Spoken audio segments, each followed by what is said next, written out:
Ya, untuk bagian evaluasi ini kita juga mengambil dari utamanya ya intinya adalah dari template laporan tugas akhir Fakultas Informatika. Ini kerangka bahasanya. Yang pertama adalah pengantar, ya.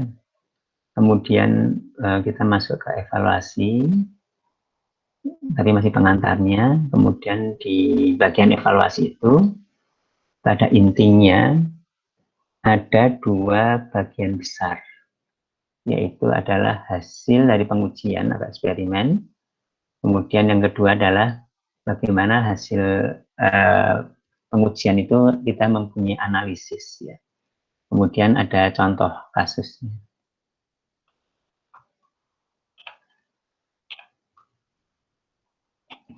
Ya, untuk sebuah artikel bidang informatika, termasuk tugas akhir yang reguler di Fakultas Informatika, umumnya evaluasi atas sistem yang kita bangun. Jadi, kalau di informatika secara umum, bukan hanya di tugas akhir saja, itu mempropos ya, atau mengusulkan membangun sistem atau ya ada intinya mungkin metode atau yang lain gitu ya. Kemudian kita perlu mengevaluasi, ya. Kita perlu mengevaluasi karena yang kita bangun atau yang kita propose itu seberapa bagus atau seberapa performansinya. Ya, jadi apa yang kita bangun sistem atau gagasan lah mungkin secara garis besar gitu. Yang gagasan itu tentunya diimplementasikan ya atau metode. Kemudian dievaluasi. Dievaluasi itu maksudnya diuji. Ya. Dievaluasi itu maksudnya diuji. Diuji seberapa performansinya. Secara garis besar, bagian evaluasi ini terdiri dari dua bagian besar, yaitu pengujian, hasilnya bagaimana atas propose metode ini. Ya, hasil pengujian. Kemudian yang kedua adalah bukan hanya menampilkan angka-angka hasil aja, hasil pengujian bukan hanya menampilkan angka-angkanya saja, tapi dianalisis ya. Ini satu yang sangat penting untuk suatu penelitian, apalagi di tugas akhir. Ya. Jadi sebelum saya masuk ke poin berikutnya, di analisis ini saya tadi mengatakan bahwa analisis ini merupakan salah satu yang paling penting di tugas akhir karena di tugas akhir S1 tidak dituntut adanya kebaruan, sehingga yang lebih dituntut adalah analisisnya. Terkait dengan evaluasi, tentunya dengan waktu saat kita melakukan evaluasi, itu kita menggunakan data, ya. Kita menggunakan data, sehingga perlu disampaikan, kita perlu dijelaskan data yang digunakan, kemudian juga implementasinya secara lebih detail. Salah satu yang utama adalah parameter-parameter yang digunakan. Itu settingnya seperti apa parameternya. Waktu kita menghasilkan sebuah angka untuk hasil pengujian itu parameternya bagaimana. Kemudian yang berikutnya, yang ketiga, itu adalah metrik. Itu adalah metrik evaluasi. Metrik itu adalah satuan evaluasi, seperti misalkan akurasi, seperti misalkan recall, seperti misalkan precision, atau yang lain ada cukup banyak. Termasuk juga misalkan apakah kecepatan atau pemakaian CPU atau yang lain-lain. Kemudian yang berikutnya itu adalah kita perlu pembandingnya, ya perlu pembanding. Tentunya kita pilih pembanding yang kita anggap tepat ya, kita anggap tepat artinya salah satunya pertimbangannya adalah seperti misalkan kita perlu ada misalkan lingkungan yang sama itu maksudnya datasetnya salah satu yang utama datasetnya sama ya. Jadi di sini ada satu dataset, kemudian parameter, ketiga metrik, 4 baseline. Jadi 4 itu yang utama adalah 4 itu mesti ada dan oleh karena itu perlu dijelaskan di laporan ya. Informasi-informasi terkait evaluasi tersebut yaitu 4 yang tadi ya, data, kemudian parameter, dataset, parameter, kemudian metrik, kemudian 4 pembanding ya, atau baseline, 4 itu ya, itu kita bisa masukkan ke dalam bagian apa yang disebut dengan evaluasi ya. Atau pengantar dulu, pengantar evaluasi ya. Jadi evaluasi itu ada pengantarnya ya, atau preliminary, kadang-kadang seperti itu. Kemudian sebelum kita masuk ke dalam pengujiannya itu sendiri ya. Sebelum masuk ke dalam pengujiannya sendiri. Jadi ada yang disebut dengan preliminary, bisa seperti itu ya. Bisa dimasukkan sebagai atau dikelompokkan dalam apa yang disebut dengan pengantar evaluasi.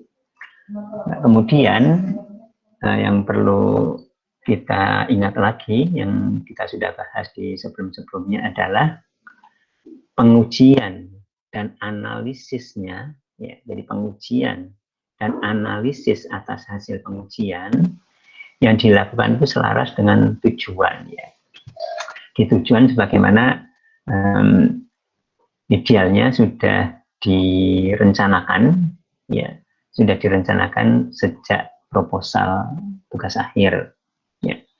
Jadi kita mempunyai tujuan yang kita sudah rencanakan. Kemudian nama dari subbagian, jadi tadi ada untuk bagian evaluasi intinya itu ada 2 tadi, yaitu adalah pengujian dan analisis. Kemudian untuk analisis itu sendiri atau subbagian analisis itu sendiri sebaiknya ditulis lengkap, yaitu analisis hasil pengujian. Jangan hanya analisis saja. Ya, sebaiknya seperti itu. Mengapa seperti itu? Karena analisis itu ada kemungkinan beberapa ada di beberapa tempat, yaitu yang pra atau di perancangan ya, waktu perancangan ya, terutama di sini adalah di saat di proposal tugas akhir, di mana di proposal tugas akhir itu di bab 3 ya, bab 3 itu kan adalah perancangan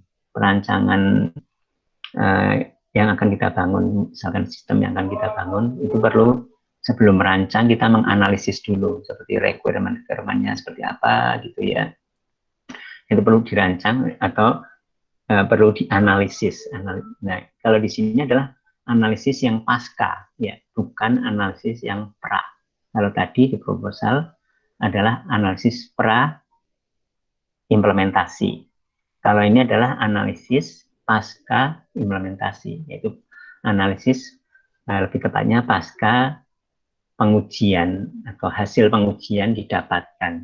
Hasil pengujian didapatkan kemudian dianalisis. Jadi sebaiknya ditulis analisis hasil pengujian ya, meskipun untuk beberapa artikel itu tidak ditulis lengkap seperti ini karena dianggap sudah tahu, tapi akan lebih bagus kita lebih eksplisit dituliskan analisis hasil pengujian ya. Dengan menuliskan secara lengkap maka bisa dihindari kesalahpahaman ya, karena yang saya tangkap ya ada juga yang kesalahpahaman ini. Misalkan ada analisis perancangan, maksudnya analisis pra atau analisis bagaimana merancang sebelum kita mengimplementasikan. Ya, hal ini terutama untuk latihan penulisan hasil penelitian pada tingkat sarjana. Artinya laporannya kita buat artinya dibuat lengkap seperti ini. Nama judulnya. analisis hasil pengujian itu pada intinya analisis itu dapat dikatakan juga sebagai diskusi sebenarnya. Diskusi bagaimana mendiskusikan hasilnya untuk kondisi yang berbeda-beda. Ya, untuk kondisi yang berbeda-beda nanti akan kita lihat bahwa kondisi itu ada macam-macam dari sudut pandang, dari sisi parameter-parameter yang berbedanya. Parameter itu juga bisa macam-macam. Misalkan ada istilahnya ada argumennya atau kondisi-kondisi yang lain, seperti misalkan untuk dataset yang tipe seperti ini, atau dataset yang kecil, dataset yang besar, dataset yang sparse atau dense, atau dataset yang misalkan kalau bahasa, misalkan bahasa yang formal atau informal, untuk berbeda-beda, kemudian performanya jadi berbeda, nah itu dianalisis atau didiskusikan, sehingga bagian analisis hasil pengujian kadang diberi nama juga discussion. Ya, untuk proposal TA, ya saya kira sebagian besar di antara kalian itu sekarang di semester ini mengambil mata kuliah penulisan proposal untuk tugas akhir, meskipun belum dilakukan eksperimen, ya karena masih proposal. Proposal itu kan rencana ya, sebenarnya lebih tepatnya rencana tugas akhir, rencana bagaimana mengimplementasikan dan melakukan eksperimen dan menganalisis. Nah, meskipun belum dilakukan eksperimen, bahkan juga belum dilakukan implementasi, tapi akan lebih baik idealnya ya kalau sudah dirancang kerangka dari bagian evaluasi ini ya. Jadi evaluasinya mau ngapain, mau seperti apa. Demikian juga untuk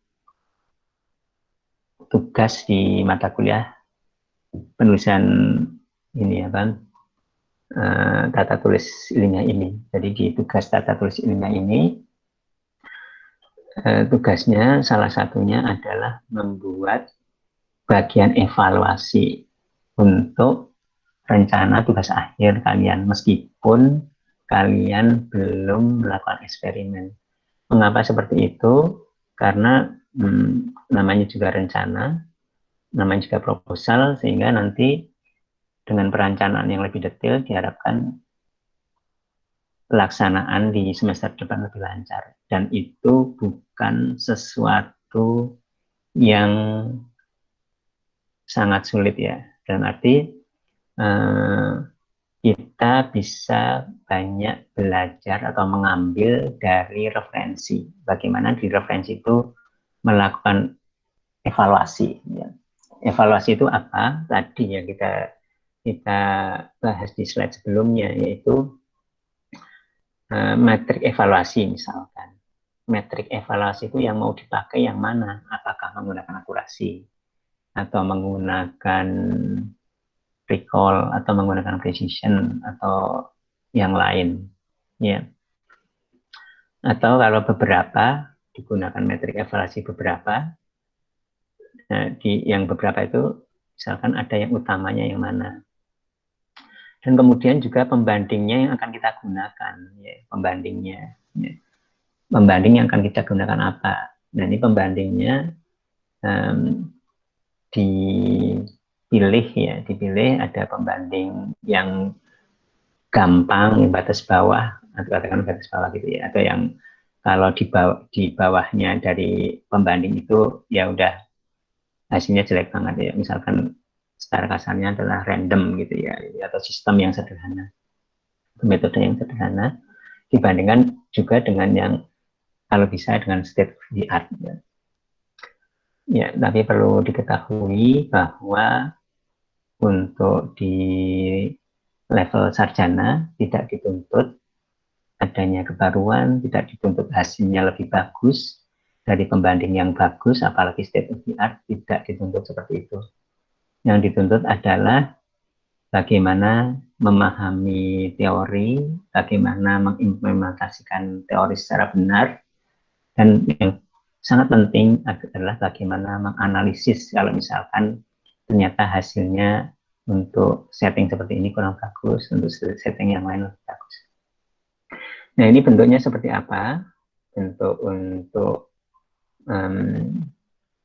ini ya, untuk apa, di proposal untuk rancangan di bab 3 itu untuk bagian evaluasi itu, bagian evaluasi di laporan tugas akhir nanti, di proposal itu bentuknya seperti apa. Ini bentuknya adalah misalkan kita ingin membuat tabel, ya, tabel, nanti tabel pengujian yang utama, kemudian dibuat kerangkanya. Kerangka tabel itu artinya header baris dan header kolom ya.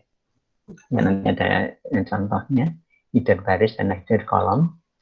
Artinya header baris, header kolom itu misalkan dataset pertama, dataset kedua, header, atau juga bisa kemudian lebih lanjutnya lagi ininya apa, kalau misalkan ada metriknya ada lebih dari satu, recall-nya berapa, presisinya berapa.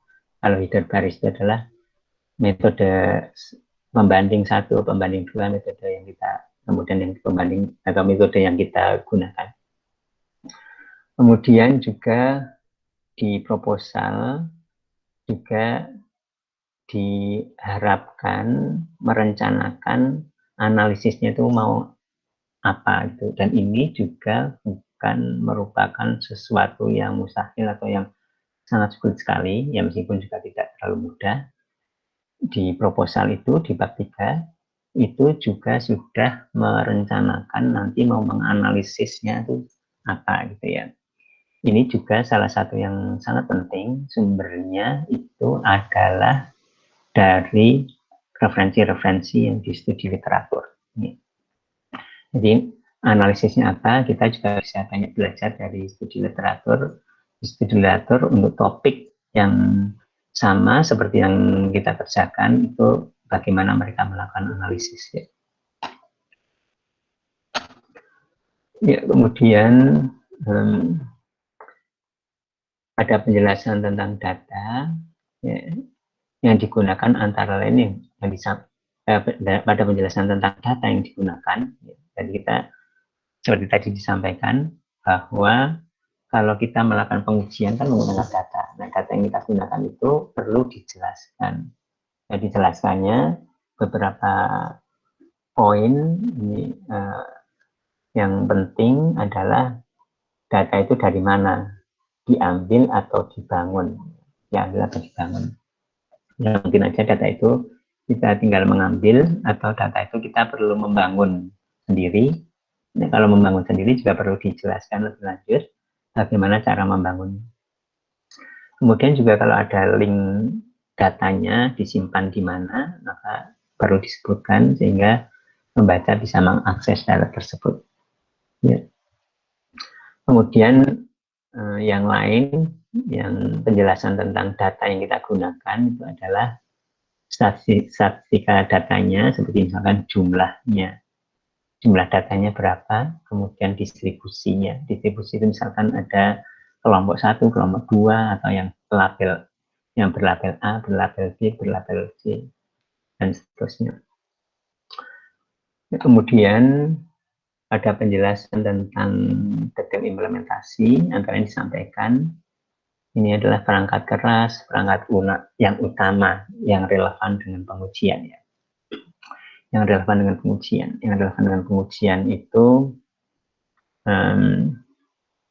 ya misalkan kalau kita menggunakan apalagi misalkan kalau kita ingin melakukan eksperimen terkait dengan kecepatan, misalkan ya perangkat kerasnya yang digunakan apa gitu ya, atau misalkan menggunakan apa GPU atau terdistribusi atau yang lain. Kemudian perangkat lunak yang utama yang berkaitan dengan pengujian ya. Misalkan menggunakan misalkan apa untuk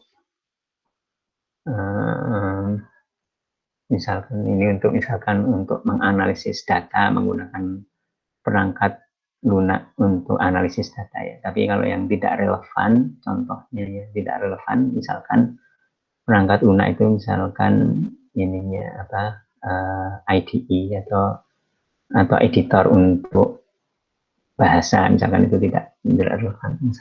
Ya. Nah ini kemudian ya ini adalah perangkat Gerson lunak. Kemudian yang sangat penting itu juga adalah parameternya, threshold yang digunakan. Jadi mungkin ada beberapa parameter atau mungkin lebih tepatnya hyperparameter. Ya, hyperparameter itu maksudnya adalah parameter yang diset oleh user sebelum eksperimen. Ya, seperti misalkan contohnya kalau kita menggunakan seperti neural network atau yang lain ada jumlah iterasinya berapa atau ininya ya epochnya atau misalkan parameter yang lain seperti misalkan arsitektur dari kalau neural network arsitektur neural network yang digunakan seperti apa ya seperti itu. Nah ini juga perlu disebutkan parameter threshold yang digunakan untuk mendapatkan angka hasil pengujian yang terutama hasil pengujian yang hasilnya paling bagus ya. Kemudian ada penjelasan tentang metrik evaluasi yang perlu disampaikan. Metrik evaluasi apa saja yang digunakan, misalkan kalau ini lebih dari satu yang digunakan ya akan lebih baik kalau ada penjelasan singkat ya, jadi dijelaskan mengapa alasannya menggunakan metrik itu ya. Kalau misalkan ada saya kira untuk banyak kasus itu kan bisa menggunakan lebih dari metrik evaluasi dan kita memilih salah satunya seperti itu dan alasannya mengapa. Dan bisa juga ya tidak jarang di sebuah penelitian itu ada lebih dari satu metrik evaluasi yang digunakan. Dari beberapa itu ya ditentukan biasanya ya tidak sama tingkat pentingnya, tapi biasanya salah satu adalah yang utama. Ya, nanti ada lihat contohnya. Kemudian ya tadi ada berkaitan dengan 4 ya, yang pengantar evaluasi ini. Sebelum kita melakukan pengujian kan ada 4 ya, ulangi lagi. Tadi ada dataset dijelaskan. Kemudian ada metrik evaluasi dijelaskan. Kemudian yang ketiga ada parameter-parameter yang digunakan itu dijelaskan. Nah, kemudian yang keempat ini adalah pembanding-pembandingnya dijelaskan ya. Pembanding atau baseline-nya dijelaskan secara singkat ya, termasuk waktu kita menggunakan pembanding ya, misalkan metode yang atau algoritma atau metode atau algoritma atau sistem yang lain itu mendapatkan angka untuk pembanding tersebut menggunakan parameter yang seperti apa itu juga dijelaskan. Nah, kemudian tadi adalah pengantar untuk evaluasi ada 4 poin tadi. Nah, kemudian inti dari bagian evaluasi, inti dari bagaimana kita melakukan evaluasi atas propos sistem atau propos metode kita atau sistem yang kita bangun, itu intinya adalah hasil pengujiannya sendiri bagaimana. Ya, untuk lebih memudahkan pembaca, sebaiknya hasil pertama yang ditampilkan adalah hasil pengujian yang paling utama. Nah, saya kira ini suatu hal yang ini ya, yang masuk akal ya, bahwa seperti halnya kalau misalkan artikel sendirilah, misalkan kita artikel pertama kan judul itu kan sebenarnya kan itu kan ringkasannya ya, ringkasannya. Kemudian abstrak itu kan juga ringkasannya. Nah, ini juga kita mempunyai pengujian yang banyak, tabel-tabelnya banyak, angka-angkanya banyak. Nah, itu kalau kita mempunyai banyak tabel yang berupa angka-angka hasil pengujian, itu yang paling utama, yang merupakan summary-nya itu yang mana? Ya, yang utama itu adalah, paling utama adalah summary-nya. Ya, yang utama itu adalah summary-nya. Summary itu yang seperti apa? Ya, mungkin di sini ada nggak? Ya, summary atau yang utama itu adalah yang terbaik, ya, yang terbagus hasilnya, Artinya menggunakan setting parameter ini, parameter yang ini, itu didapatkan hasil terbaik. Angkanya berapa? Ya, angkanya berapa dan dibandingkan dengan pembanding atau baseline yang sudah kita rencanakan. Ya. Kemudian, ya ini adalah hasil yang utama, yang merupakan ringkasan. Kemudian hasil yang lebih detailnya, kita mempunyai banyak hasil-hasil yang angka-angka, tabel-tabel yang lebih detail, itu ditampilkan berikutnya. Ya ini sekali lagi, satu yang sangat masuk akal untuk lebih memudahkan pembaca, sebagaimana kalau artikel itu judul dulu dan abstrak dulu, sebelum detail ada pendahuluan dan lain-lain. Ya. Hasil pengujian yang utama tersebut yang disampaikan pertama kali di sini itu juga adalah yang disampaikan di abstrak. Ya. Jadi di abstrak, ya, abstrak artikel kita itu di bagian akhir di abstrak itu kan ada ini ya, ada hasil pengujian. Nah itu itu sama seperti yang di sini. Hasil pengujian yang utama itu adalah yang di abstrak. Ya, nanti sekali lagi nanti kita ada contoh-contohnya. Meskipun bisa disampaikan dengan penyampaian yang berbeda ya. Ya jadi maksudnya kata-katanya, kalimatnya berbeda, dan juga mungkin misalkan di abstrak itu kualitatif, kadang-kadang seperti itu. Maksudnya tidak disampaikan angkanya, kadang-kadang seperti itu. Tapi kalau disampaikan angkanya, artinya angkanya harus sama meskipun kata-katanya berbeda.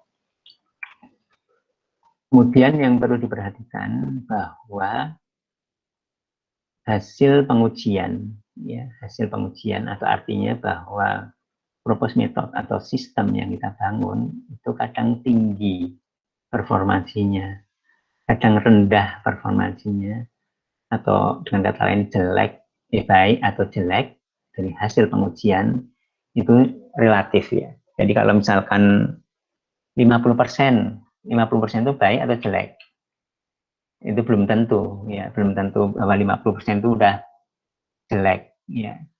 Demikian juga 90% itu baik atau jelek, itu juga belum tentu, itu relatif terhadap dibandingkan yang lain.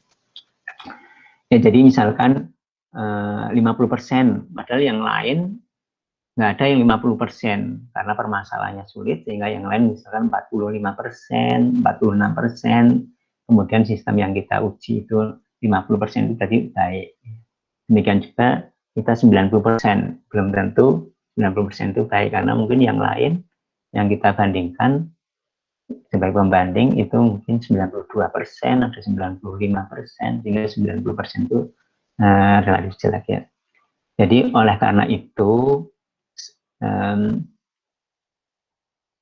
sangat dianjurkan ada pembandingnya ya, sehingga ini kan relatif artinya dibandingkan dengan yang lain ya, dengan yang utama yang kita buat, sistem yang kita buat, atau metode yang kita buat, atau propose metode.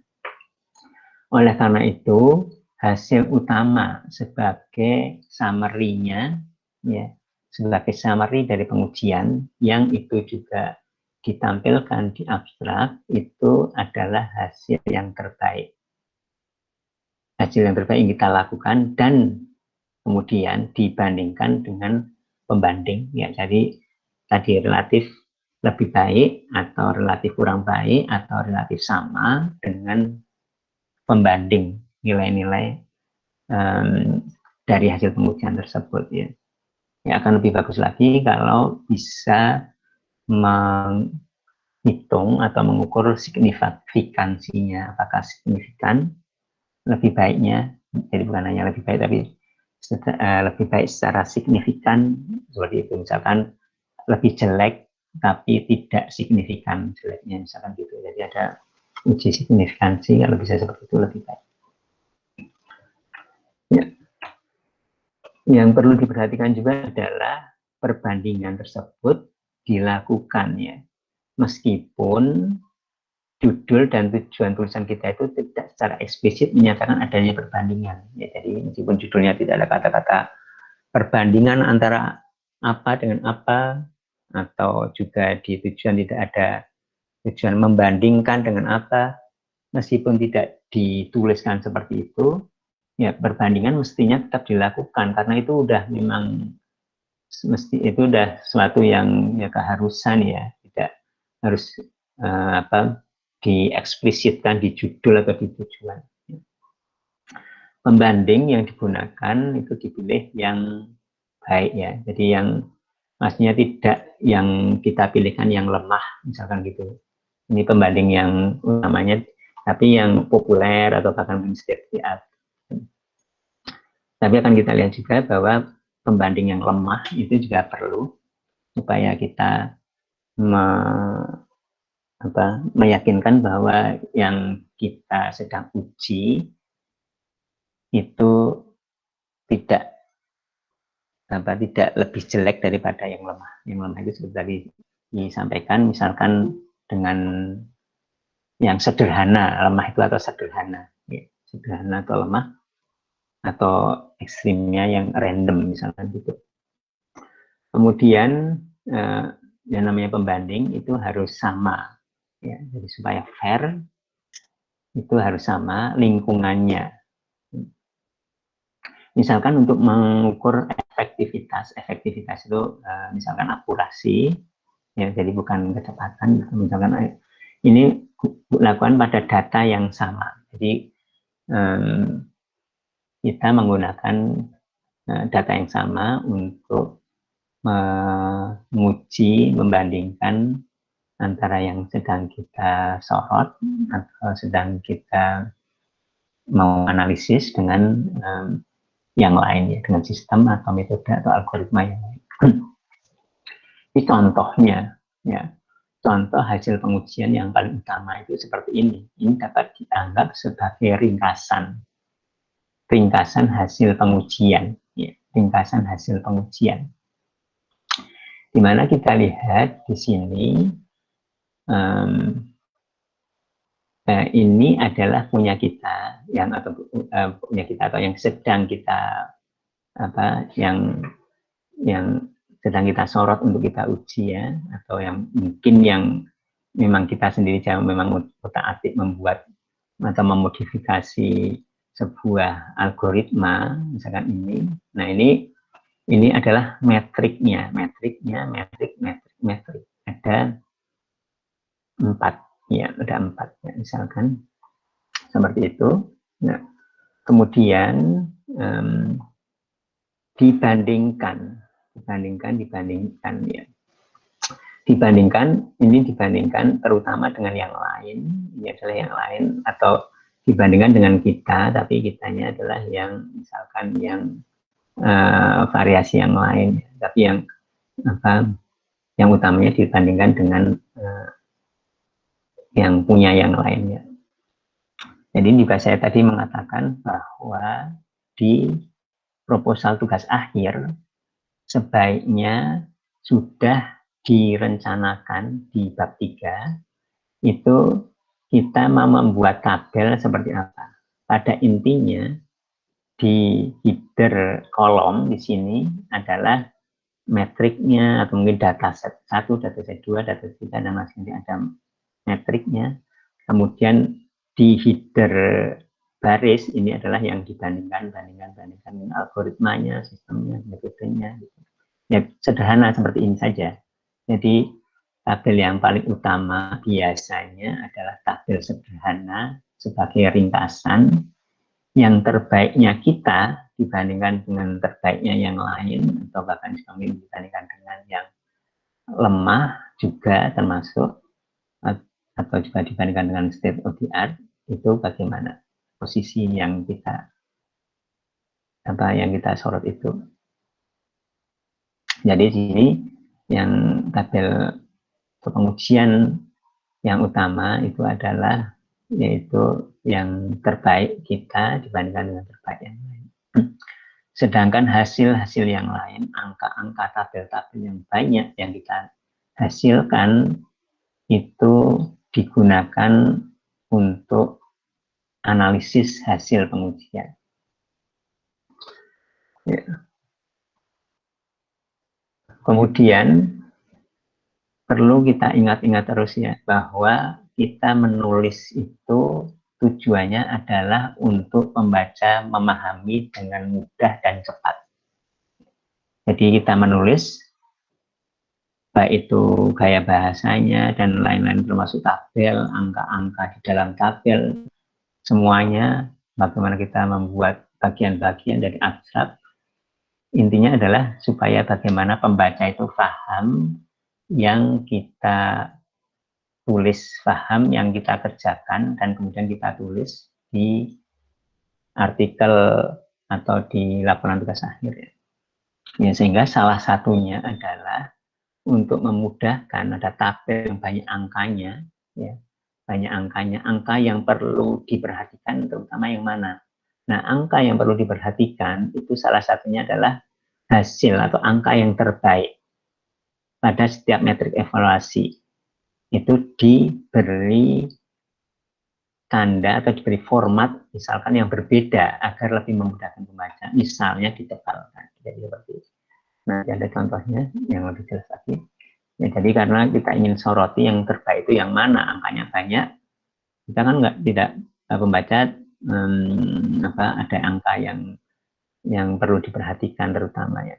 Kemudian juga dalam rangka juga untuk memudahkan pembaca supaya memahami, ini juga untuk angka desimal ya, koma berapa itu, banyaknya angka di belakang koma itu sebaiknya sesedikit mungkin, yang penting sudah cukup untuk membedakan antar angka-angkanya ya. Jadi di tabel itu kan banyak angka, itu kan salah satu yang paling penting itu bagaimana itu dibandingkan antara angka satu dengan angka yang lain. Nah, untuk membandingkan itu kan kalau desimal, kalau jumlah angka di belakang koma sudah cukup, tidak perlu sampai berderet-deret panjang di belakangnya.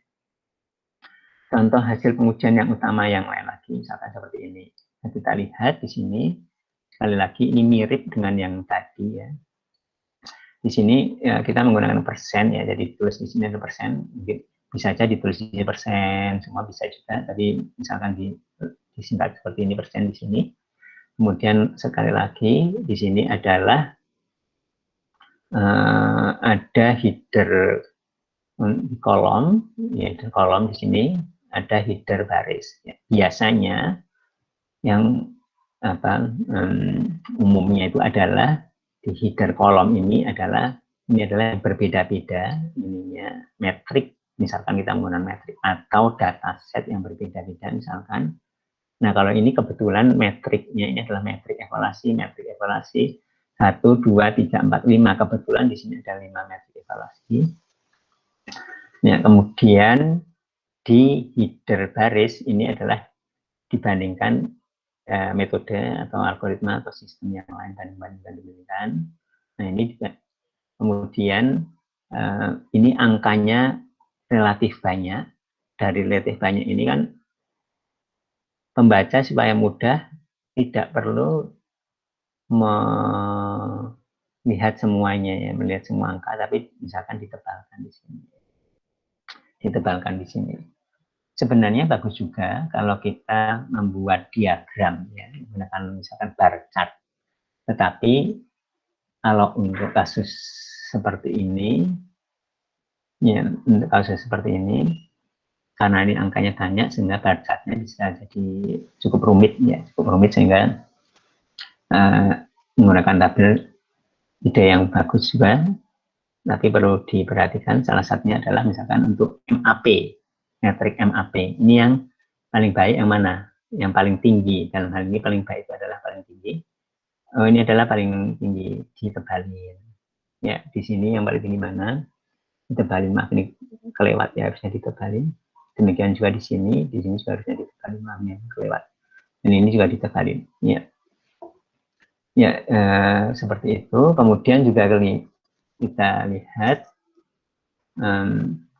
bahwa biasanya misalkan ada lebih dari satu metode evaluasi, yang paling utama itu di sebelah kiri, dan akan lebih bagus juga kalau dieksplisitkan, dinyatakan bahwa di artikel kita, ya saya kira harusnya itu adalah yang utama itu adalah metode evaluasi yang mana.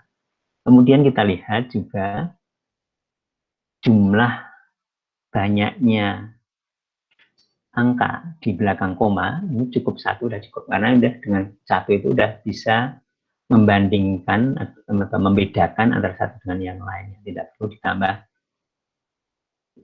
misalkan angka kedua di belakang koma itu tidak mempengaruhi bagaimana kita membandingkan antara satu angka dengan angka yang lainnya.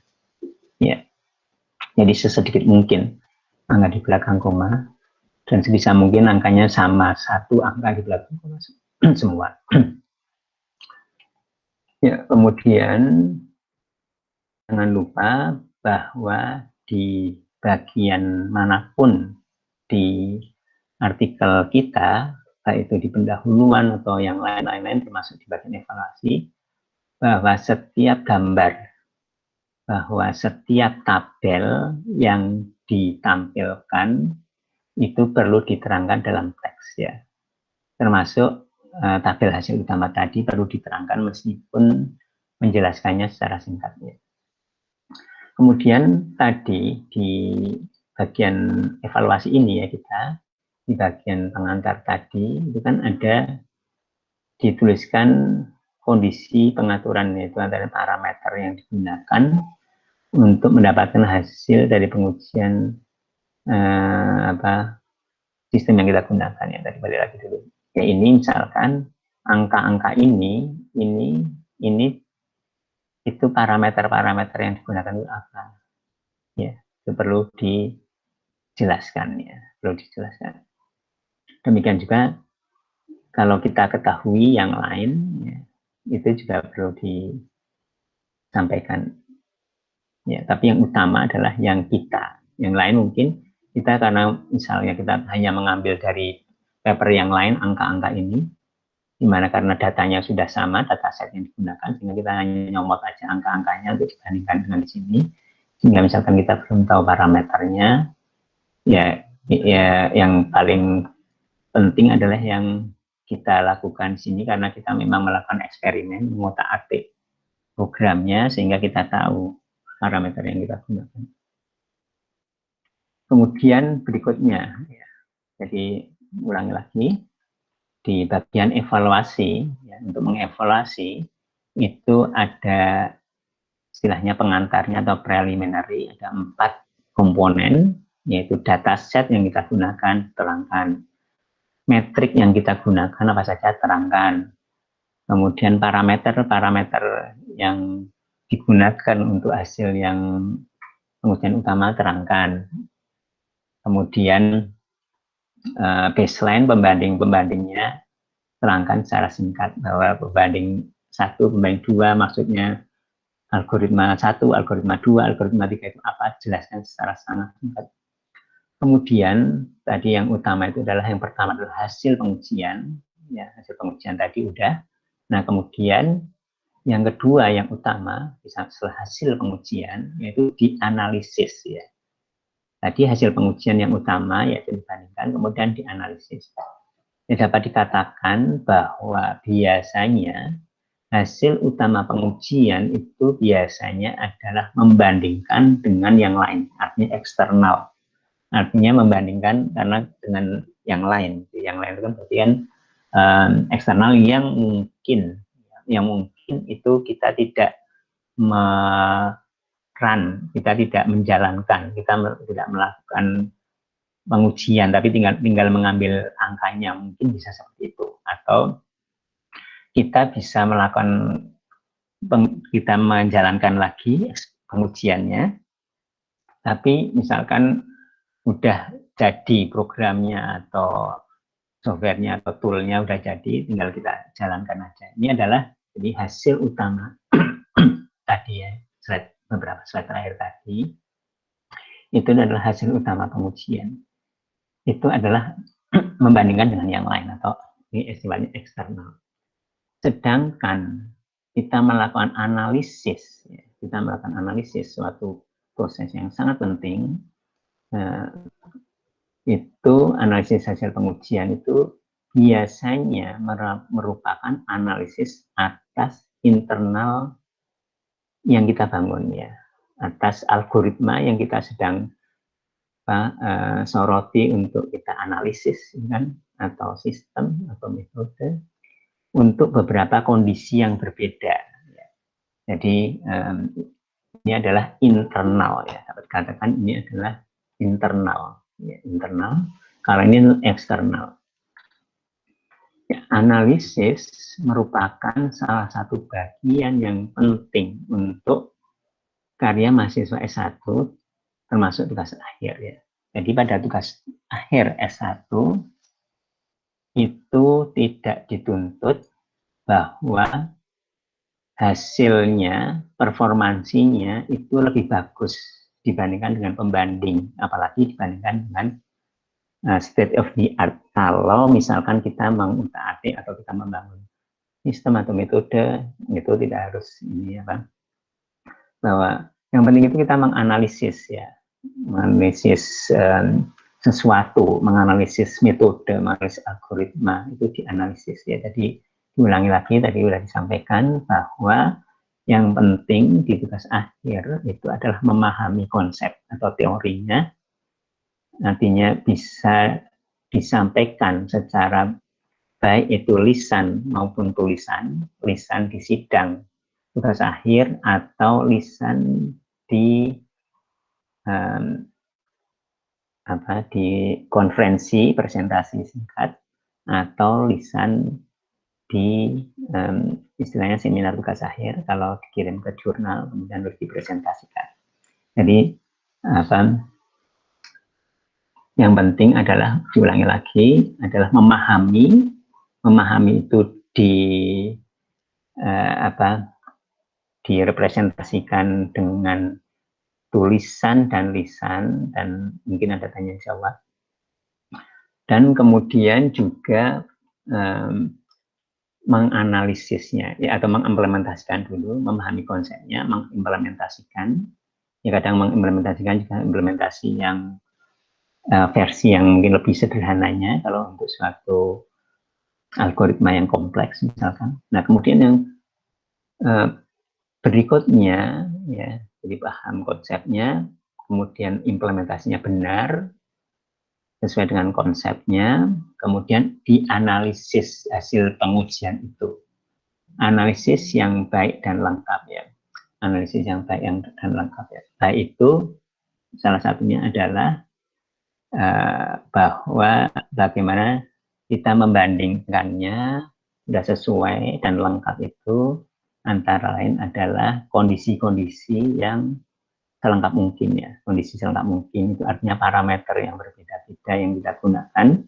Kemudian mungkin kalau jenis datanya yang kita mempunyai sebuah data, kemudian data itu bisa dikelompokkan. Nah, kelompok-kelompok data itu, jadi misalkan jeleknya itu di mana? Oh, jeleknya kalau datanya seperti ini. Kalau kemudian ada tren, kalau threshold-nya dinaikkan, kemudian ternyata sebuah threshold diubah-ubah, ternyata akan turun performansinya kalau bagaimana, misalnya seperti itu. Nah, kita masih analisis hasil pengujian. Analisis dilakukan, ya, tadi internal, ya, analisis internal dilakukan untuk melihat pengaruh kondisi-kondisi yang berbeda, jadi parameter yang berbeda-beda, kemudian parameter seperti misalkan ada fitur, misalkan ada fitur-fitur yang berbeda-beda, kemudian misalkan jenis datanya, ya, meskipun datanya kita menggunakan sebuah dataset, tapi misalkan kita perlu menganalisis secara lebih detail internal bagaimana ternyata untuk jenis data, untuk data yang tadi misalkan kalau bahasa itu adalah yang kalau datanya mengandung seperti ini hasilnya jadi kurang bagus, ya, seperti itu. Threshold atau mungkin subsistem. Subsistem itu adalah kalau kita mempunyai beberapa sistem. Contoh sederhananya, kalau kita mempunyai misalkan praproses dan kemudian proses utama. Oh, ternyata praprosesnya kalau seperti ini mempengaruhi. Jadi kalau sistem itu kan biasanya mempunyai subsistem. Nah, itu ternyata subsistem yang mana yang itu lemah, misalkan kalau seperti ini lemah, kalau seperti ini kuat misalkan. Contohnya misalkan untuk tabel yang berikut ini, ya, pada sebuah penelitian menggunakan contohnya di sini adalah himpunan fitur. Ya, jadi himpunan fitur kita menggunakan untuk pengujian. Nah, kemudian salah satunya atau sub dari analisis itu kita analisis dengan atau terhadap himpunan fitur yang berbeda. Terhadap himpunan yang berbeda. Analisis sebaiknya dilakukan terhadap beberapa kondisi, sehingga pada penelitian pada contoh ini nanti berikut ini disampaikan pengaruh dari fitur, kemudian dilakukan analisis. Jadi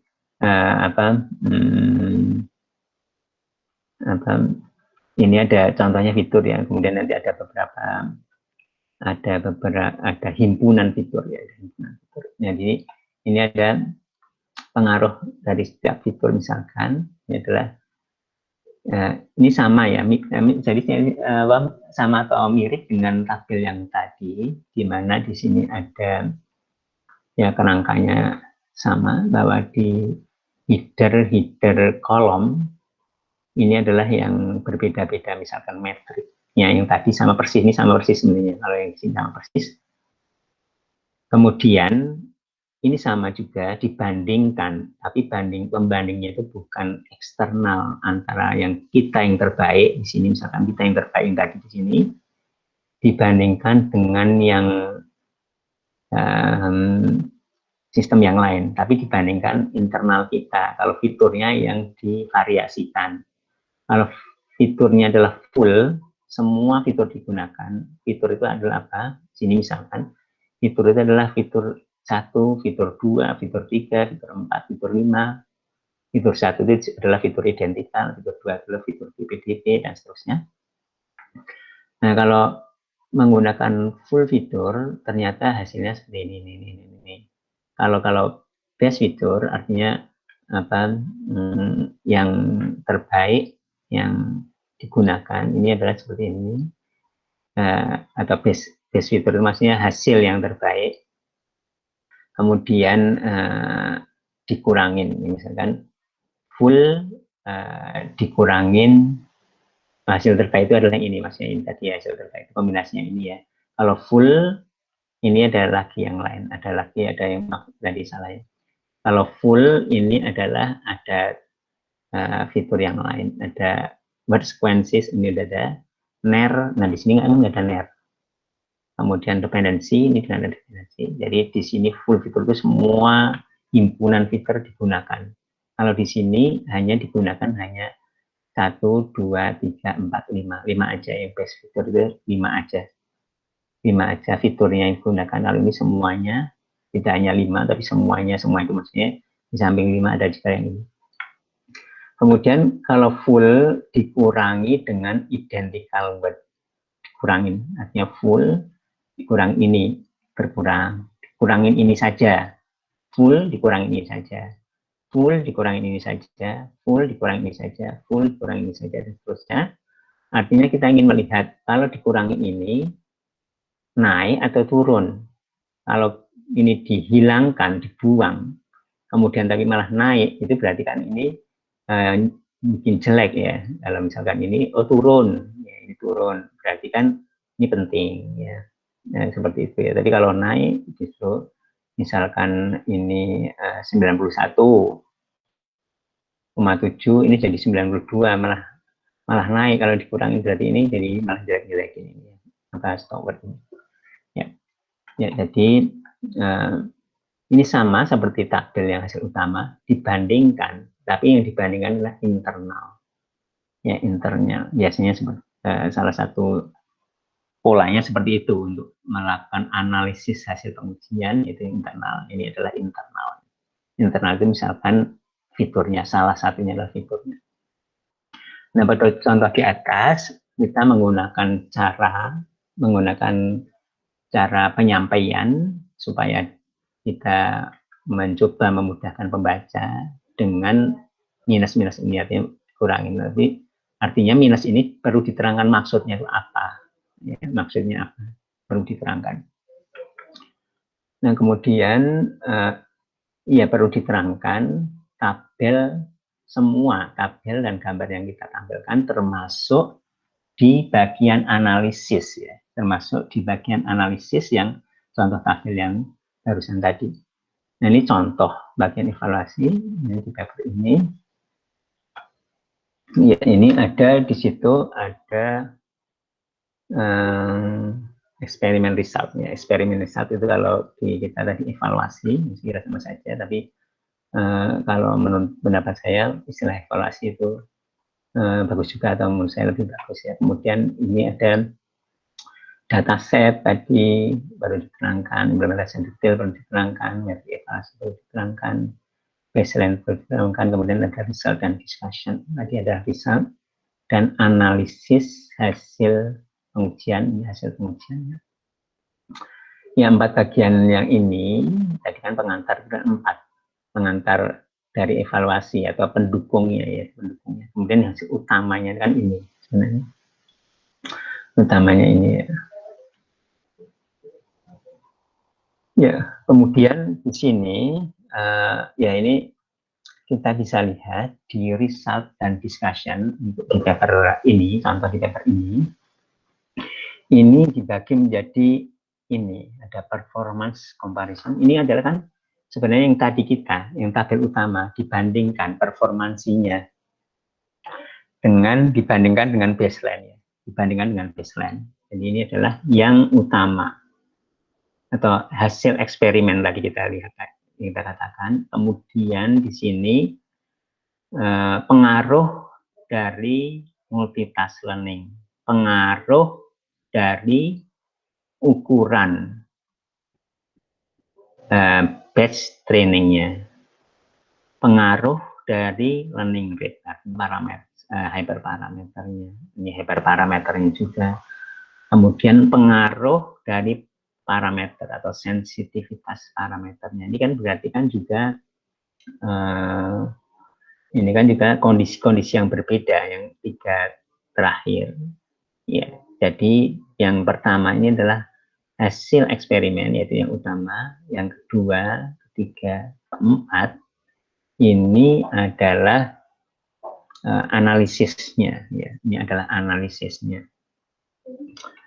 Ya, subbagian pertama ini hasil pengujian, kemudian ini adalah analisisnya.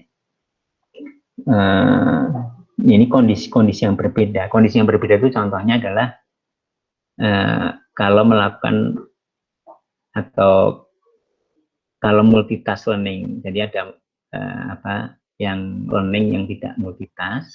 Kemudian kalau menggunakan multitask misalkan itu ngaruhnya bagaimana. Kemudian ini adalah parameternya. Kemudian ini adalah ya, parameter yang lainnya. Ya, misalkan kita bisa lihat ini contohnya artikel tersebut, ya. Jadi kita bisa lihat ini learning to extract.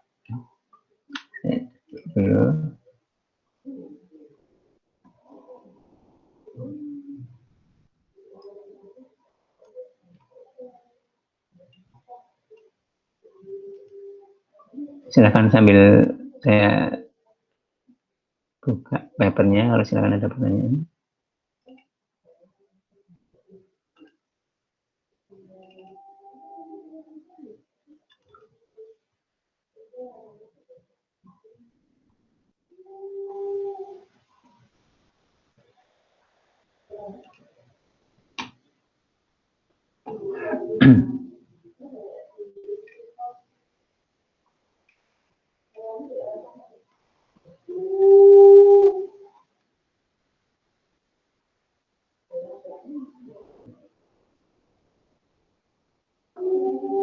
Ya, kita di pertemuan ini adalah tentang ini tadi, yang eksperimen result atau kita istilahnya adalah evaluasi, evaluasi. Nah ini contohnya di sini. Ya. Nah, contohnya ini terangkan datasetnya, ya. Datasetnya diterangkan. Ini datasetnya diterangkan. Ya, menerangkannya juga akan lebih bagus, lebih jelas kalau misalkan menerangkan tentang dataset, ada angka-angkanya, statistiknya. Nah, ini ada tabelnya. Tabel itu misalkan jumlahnya, jumlah itu misalkan ada atribut-atributnya, ada masing-masing jumlahnya dan di bagian training dan tes yang digunakan. Kemudian detail implementasi itu misalkan implementasinya seperti apa yang digunakan. Ya. Nah, ini ada misalkan konfigurasinya, kemudian misalkan dimensinya dan lain-lain, optimizernya, ya, learning rate-nya untuk hasil yang terbaik, hasil pengujian yang terbaik, metrik evaluasi, ada F1, ada precision, recall, ya. Nah, kemudian juga yang tadi ya disampaikan bahwa salah satunya adalah metrik evaluasi itu sebaiknya sudah ditulis atau sudah direncanakan di proposal tugas akhir. Dan itu juga bukan sesuatu yang sulit banget karena kita melihat literatur, karena kan di proposal dia kan udah di literatur juga, dan di literatur ini juga seperti ini mengapa menggunakan itu, karena ini sesuai dengan misalkan mengikuti ada yang sudah umum misalkan, dan itu yang sudah umum itu dianggap sesuatu yang bagus menurut penulis ini ya, misalkan ini kan citasinya seperti ini sih. Kemudian baseline-nya yang digunakan, misalkan ini baseline-nya diterangkan secara singkat, baseline-nya di LSTM terangkan singkat, hanya sedikit hari saja, nggak usah panjang-panjang, hanya sedikit terangkan sangat singkat. Yang baseline-nya terangkan sangat singkat, baseline-nya terangkan sangat singkat. Di sini contohnya ada 4 baseline-nya ya, pembandingnya. Ya, kemudian untuk result and discussion, ini pertama adalah perbandingan performansi, yaitu kalau di kita itu adalah yang hasil utama ya. Misalkan contohnya di sini sampingan juga di tabel 2 dan 3. Tabel 2 dan 3. Nah, itu. Nah, ini performance evaluasi. Ini tadi ada header kolom, ada header baris. Ini adalah performansinya bandingkan dengan yang atau penulis ini adalah Afrika ini, ya, bandingkan dengan yang lain. Yang lain bagus juga kalau dikasih citasi ini. Kemudian dilihat yang meskipun ini sebenarnya sedikit angka-angkanya, tapi ini di bold ini, kemudian juga hanya 2 angka di belakang koma, ya, ini adalah hasil utamanya dibandingkan dengan 1 pembandingnya. Kemudian lebih idealnya lagi lebih dari 1 pembandingnya, tabel 3. Nah, ini tabel 3 ini dibandingkan dengan yang lain-lain, dibandingkan dengan yang lain-lain, Afrika yang ini, yang propose-nya, yang sedang disorot atau dipropose-nya. Ini adalah Afrika ini dibandingkan dengan yang lain metode-metode yang lain. Nah, ini kolom header-nya ini adalah metrik-metriknya, ada 3. Precision, recall, F1, precision F1 untuk untuk beberapa ini beberapa atribut, atribut 1, atribut material, atribut color, atribut kategori. Ya, ini contohnya, di mana kita lihat, ya, kita lihat di sini, kalau di sini gimana?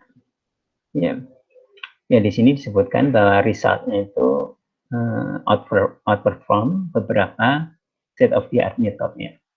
Ya, di sini disebutkan secara kualitatif, hanya mengalahkan gitu aja, mengalahkan beberapa state of the art metode stevia.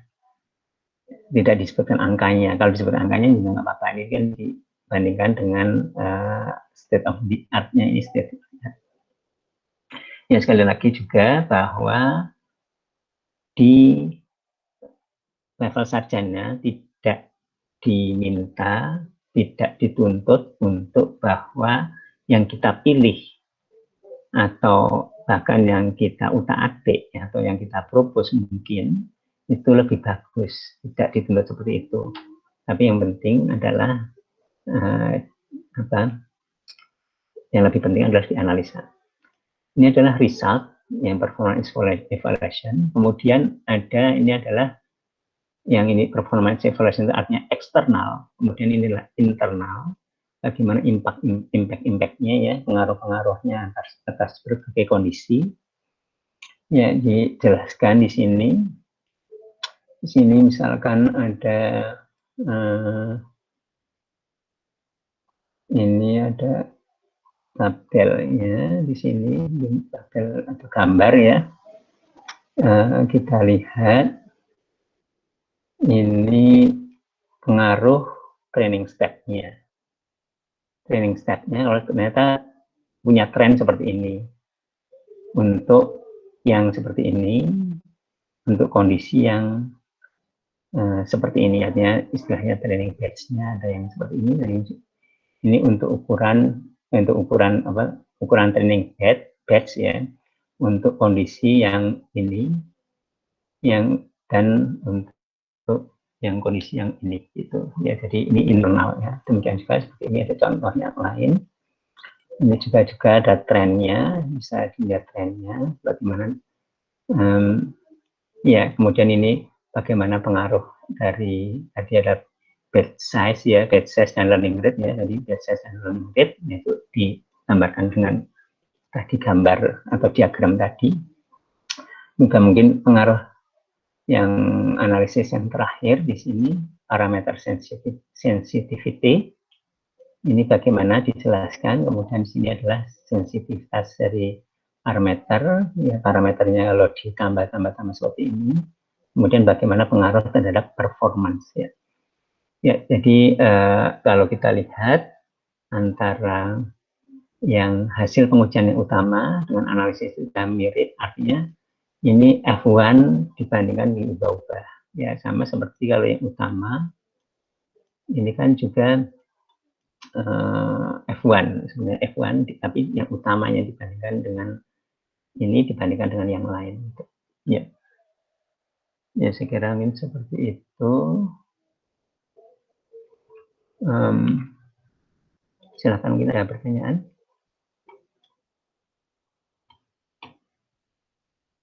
Sambil untuk kasus yang real kalian bagaimana?